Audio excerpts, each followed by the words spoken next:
The warmth of the sun barely penetrated through the tinted windows of our car, and its soft rays seemed to be playing hide and seek, lying on the skin with golden reflections. The highway stretched like a lazy ribbon, taking us further and further away from the bustling city, where our days flew by, overflowing with responsibilities, conversations, and small joys. Ethan drove confidently, his fingers gripping the steering wheel tightly, and his gaze seemed to be fixed on the horizon. Only occasionally did he cast a brief glance at me, which was accompanied by a barely noticeable smile, as if he kept a secret inside that was not ready to be revealed. His silence was not oppressive, but rather thoughtful. Perhaps he was thinking about us, about our year, filled not only with happiness, but also with thin strands of tension that stretched to a ringing, then weakened. I, Sarah Jennings, was sitting next to her, my hands on my knees, looking at the trees flashing by the window. I was 33 years old, and I considered myself a woman accustomed to the smooth shores of life. Ethan, on the other hand, was a man of turbulent currents. The heir to a wealthy family, he grew up in a world where luxury was commonplace and money was everything. Our relationship has always been on the verge of a collision of two worlds, mine, calm and simple, and his, lush as a carnival, in full swing. This anniversary was supposed to be special. The luxurious hotel Ethan promised me lured me with the promise of relaxation and privacy, despite reluctantly agreeing to spend some time with his family. I knew that these people always looked at me condescendingly, as an alien element in their sophisticated world. But isn't the anniversary our day? Our opportunity to leave everything behind and just be together? Ethan seemed to sense my doubts, but he didn't try to discuss them. He always avoided conflicts, preferring to solve problems in silence, if he solved them at all.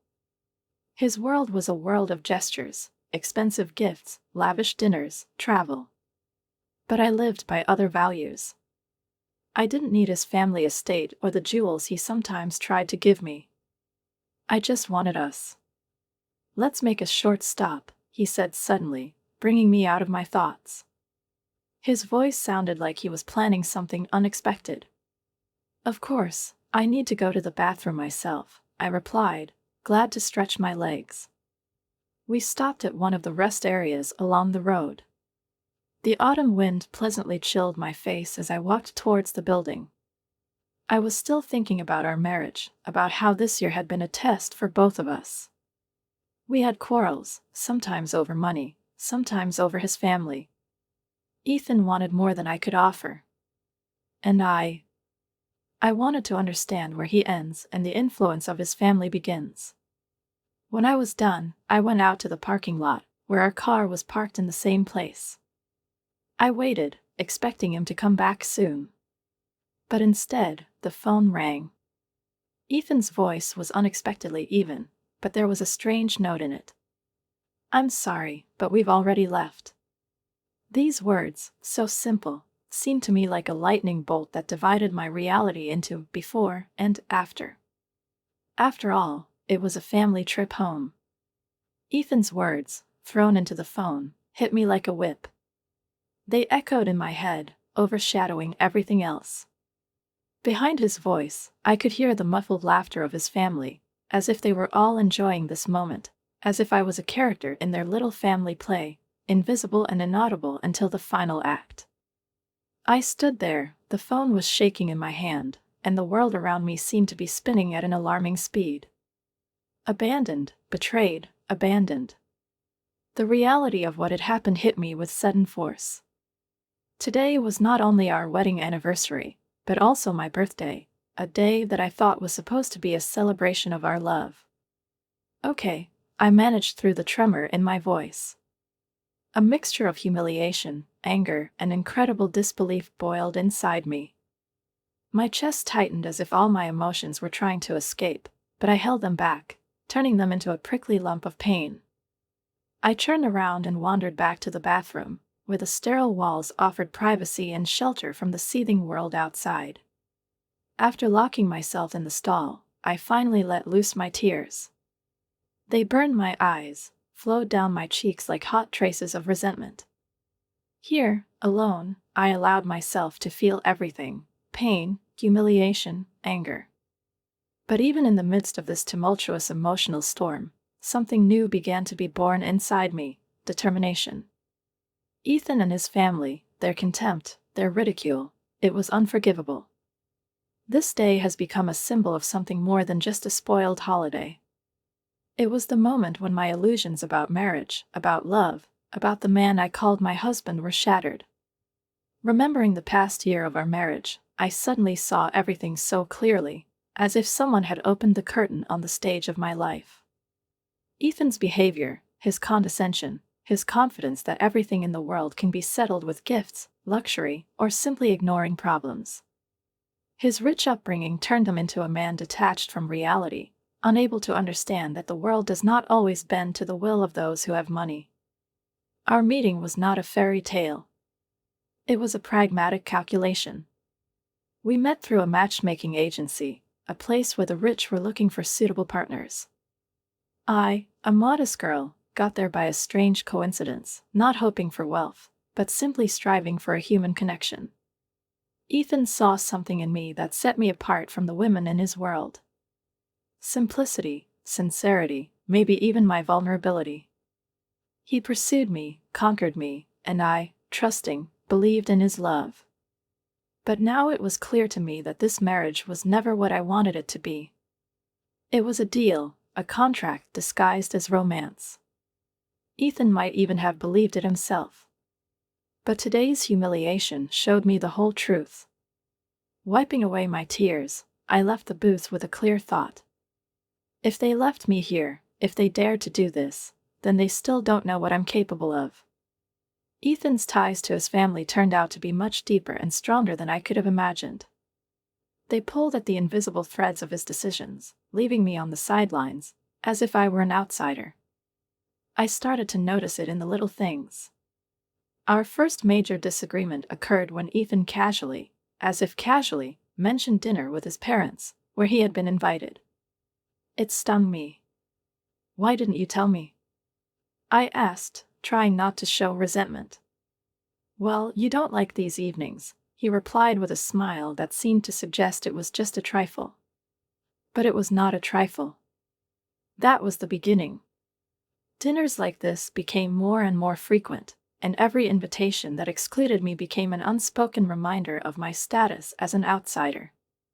Ethan's friends, people from his circle, even noticed this oddity. One day, one of them, Mark, remarked with a degree of ruthless honesty, "Ethan, you're married, not on your family's leash. Don't you think Sarah deserves more?" Ethan had brushed those words off then, as if they didn't matter. But for me, it was a painful reminder that he remained a prisoner of his family loyalty, unable to put us first.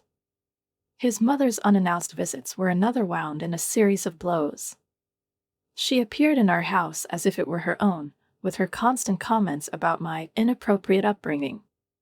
"You're from a single-parent family, aren't you?" She spoke with an imaginary sympathy that hid the pricks of condemnation. This, of course, explains a lot. Every word she said went to my heart, reminding me of the sacrifices my mother made to raise me, and how little those sacrifices meant in the eyes of my mother-in-law.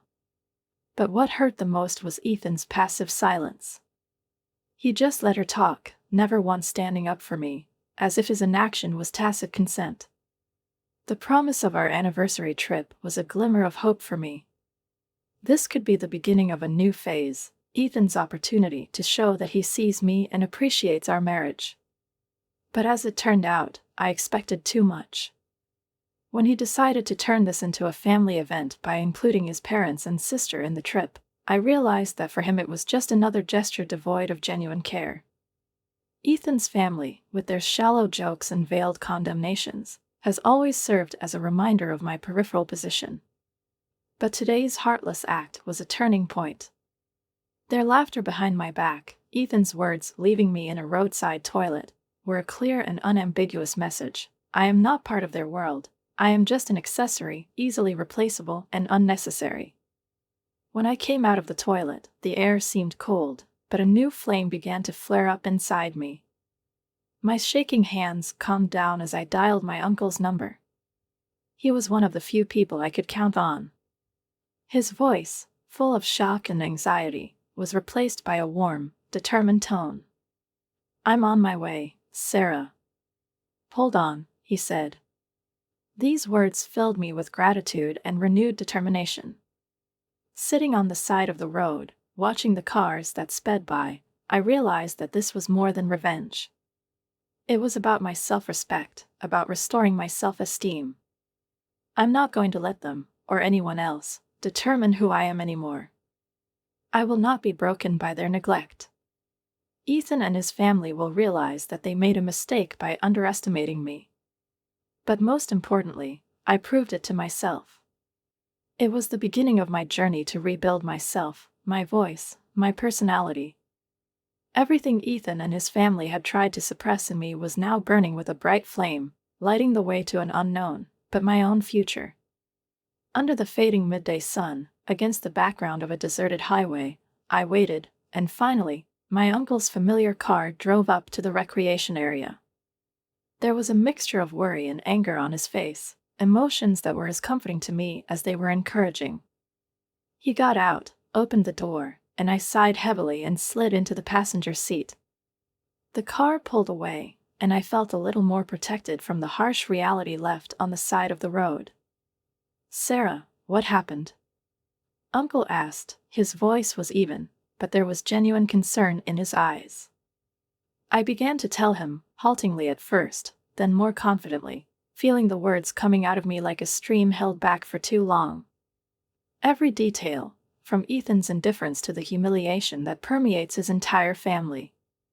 My uncle listened in silence, his hands gripping the steering wheel tighter with every word I said. When I finished, his jaw was clenched tightly and his gaze became even more focused.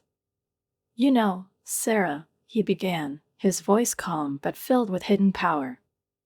"Perhaps this is an opportunity in disguise." His words piqued my curiosity, as if he was hinting at something more than just comfort. "What do you mean?" I asked, turning to him. My uncle glanced at me briefly, his face softened a little, and the corners of his lips curved into a faint smile. "Do you remember Palm Springs?" he said, as if tasting the words. Of course I remembered. A hotel in the heart of Palm Springs, a place that was not just a business, but a part of our family history, a legacy passed down from generation to generation.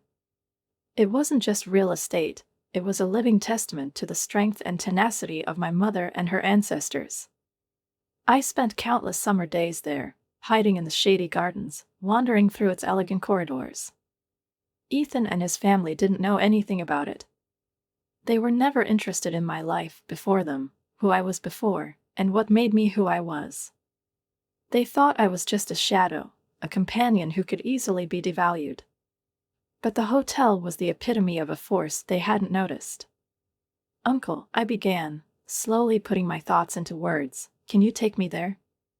My voice sounded firm, with a new determination that was growing inside me. He nodded, and that was enough. We were driving towards Palm Springs, and the familiar landscape outside the window caused me a whole wave of memories. Fields bordered by trees, roads leading to the mountains, and finally, the hotel, majestically towering over the surrounding landscape. She wasn't just a place, she was a symbol of my family's resilience, strength, and history. And its contrast to the superficial, artificial world I had just escaped from was dazzling. A plan began to form inside me. Here, among its walls, among the memory of the family that gave me this power, I will find myself. I will meet Ethan and his family not on their terms, but on my own. When Ethan arrived at the hotel, its timeless elegance, which I remembered so well, immediately surrounded him and his family. The luxurious marble lobby with high vaulted ceilings, crystal chandeliers, the soft light of which created an atmosphere of comfort and grandeur, and countless small interior details, all this was not just a beautiful background, but a living reminder of my childhood, of the strength and resilience of my family. The staff, many of whom had known me since childhood, greeted me with sincere smiles and open arms. But I felt a real surge of emotion when I saw my mother coming majestically down the main staircase. She was the way I remembered her, elegant, restrained, with a confidence that could silence any room. "Mom," I said, rising to meet her. Her embrace was firm, filled with warmth and strength. "I need your help." We went to her private quarters, where there was always a cozy atmosphere. Over a cup of hot tea, the aroma of which filled the room, I laid out everything from the neglect and humiliation I had experienced in my marriage to the events of today. The mother listened in silence, her face changing from anger to sadness, and finally to determination. When I finished, she took my hands in hers and looked into my eyes. "Sarah, you are so much more than what they made you feel," she said firmly. "You carry strength and dignity that no one has the right to belittle. It's time to show it to them." With her words, something clicked inside me. We made a plan. Ethan and his family, unaware of my connection to the hotel, will stay here overnight. This would be the perfect opportunity to reveal the truth, to show that the woman they rejected so easily was part of something much bigger. I prepared for the evening by putting on an elegant dress that once belonged to my mother. Satin and decorated with the finest lace, it hugged my figure as if it was created especially for me. But it wasn't just a change in appearance. It was a rethinking of myself, my values, my boundaries. I was no longer that quiet shadow who was content with a secondary role.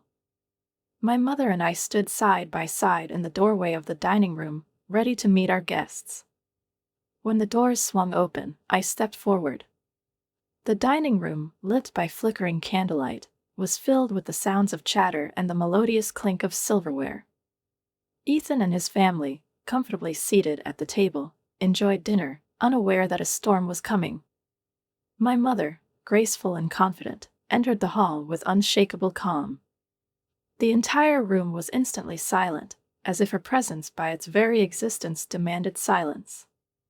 She walked to the center of the room and, looking around at all those gathered, said with restraint but weightily, "Welcome to our hotel. I sincerely hope that your stay here will be remembered." Her eyes met mine for a moment. That brief glance was a silent signal of support that gave me strength. I watched everything from the shadows, my heart racing, mixing nervous tension with determination.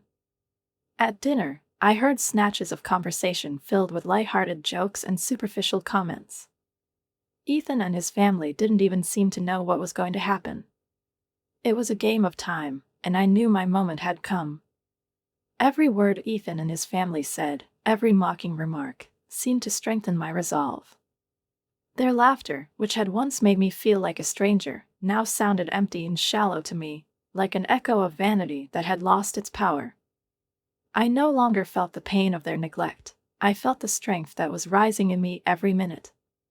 When dessert was served on the tables, and the glasses rang softly from the movement of the guests, my mother entered the hall, holding a magnificent cake topped with burning candles. The light of their lights softly illuminated her face, filled with calm confidence.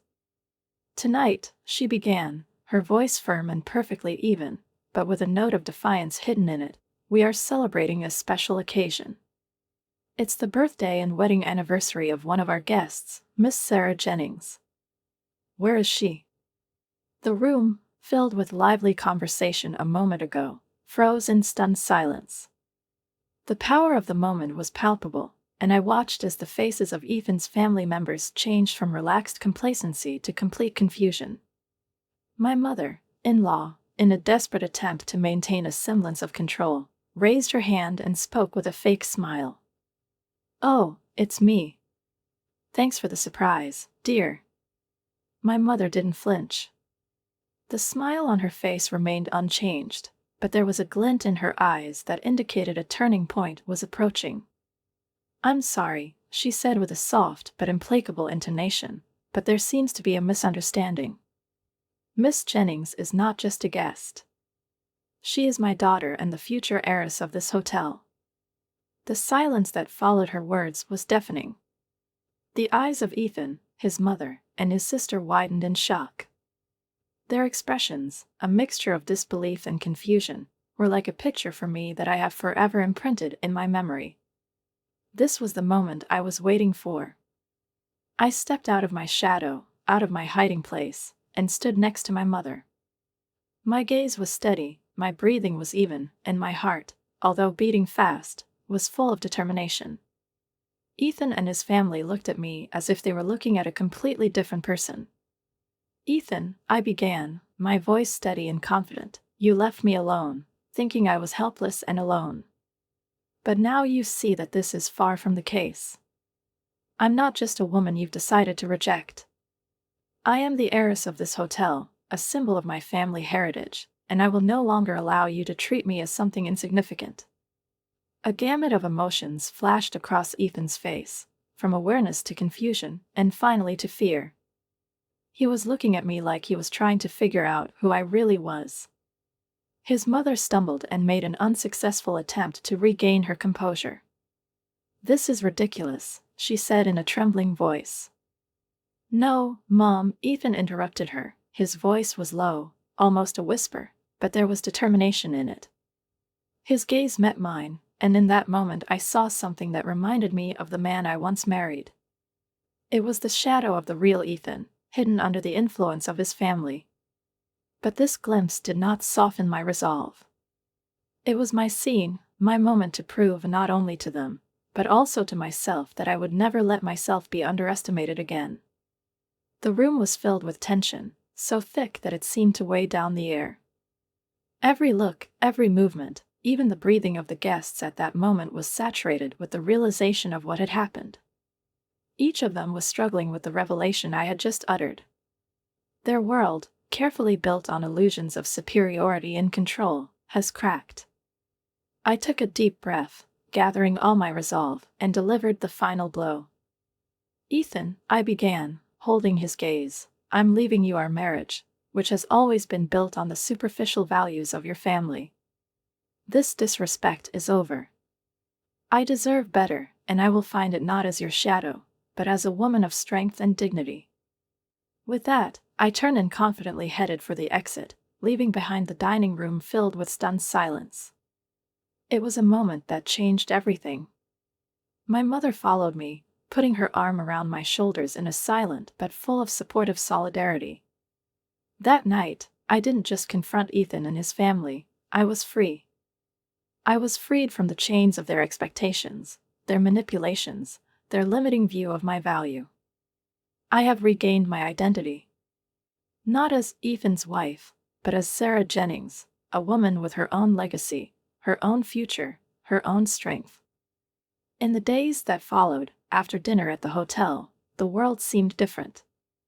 The colors became brighter, the air became lighter.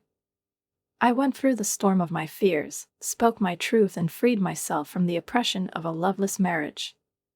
The decision to leave Ethan and his family was an act not only of independence, but also of self-worth. As I expected, the consequences were violent. A flurry of phone calls, messages, and voice recordings overwhelmed me. Ethan and his family tried every way to reach me. Their words included apologies, requests for forgiveness, and sometimes veiled threats, hinting that my decision could have consequences for me. But this Sarah, who could have succumbed to fear or guilt, no longer existed. The divorce process turned out to be surprisingly fast. Perhaps they realized that the struggle to maintain visibility was futile. Or perhaps they just wanted to avoid public embarrassment. Whatever their motives, it didn't matter to me anymore. My attention was now focused on the future. And this future became even brighter when I found out that I was expecting a baby. At first, this news shocked me, causing a wave of mixed emotions. Was this a reason for a new fear or, on the contrary, for a new hope? But I soon realized that this life inside me is a symbol of my new beginning. A tangible representation that my future is filled with possibilities. This pregnancy became a beacon of hope for me, a light that illuminated the way forward. Now I knew that my legacy was not only the hotel or the power I possessed, but also the opportunity to create a life based on love, respect, and dignity. My mother, as always, became my support and inspiration. She accepted the news of my pregnancy with genuine joy. Her eyes shone with happiness when she first learned that she would become a grandmother. We started planning together, imagining not only the birth of my child, but also the life we were going to create, weaving it into our heritage, the history of the country and our family. These moments, filled with warmth and hope, became a time of healing and strengthening for me. I found peace within the walls of our hotel. Its rich history and timeless elegance became a refuge for me, a place where I felt safe. I imagined how my child would grow up here, surrounded by the love and strength of the family, learning about the importance of perseverance, and the ability to forge his own path in life. Realizing that my past was no longer holding me back, I decided to return to my career aspirations. The hotel, with all its possibilities and potential for growth, has become a new arena for me to apply my skills and passion. Together with my mother, we spent hours discussing possible projects and plans for modernization. Every conversation filled us with enthusiasm, and with each step I felt like not just an heiress, but a creator of my own future.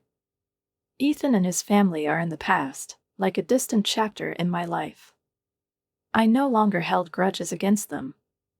Instead, I found solace and gratitude for the experience, which gave me much-needed strength and allowed me to gain a clear understanding of who I am and what I deserve. They were a reminder to me of the importance of unwavering self-belief, even in the face of betrayal and pain. One evening, standing in the gardens of the hotel, I felt the special silence that such moments give. A light breeze ruffled my hair, and the sunset colored the sky in deep shades of orange and purple. Everything seemed to freeze as I watched the light go over the horizon. And then I felt a jolt. A gentle but powerful reminder of the life I cherished warmed me from the inside out. I put my hand on my stomach, feeling connected to this little soul, not yet born, but already so significant. At that moment, I whispered a promise to my unborn child.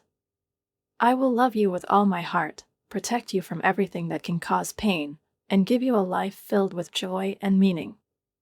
You are my hope, my inspiration, and the beginning of a new story. It wasn't just the end of a chapter marked by pain, loss, and betrayal.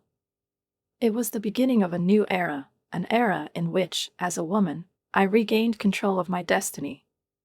An era where I created not only a new life for myself, but also for my child, who will become part of a story filled with love, power, and endless possibilities.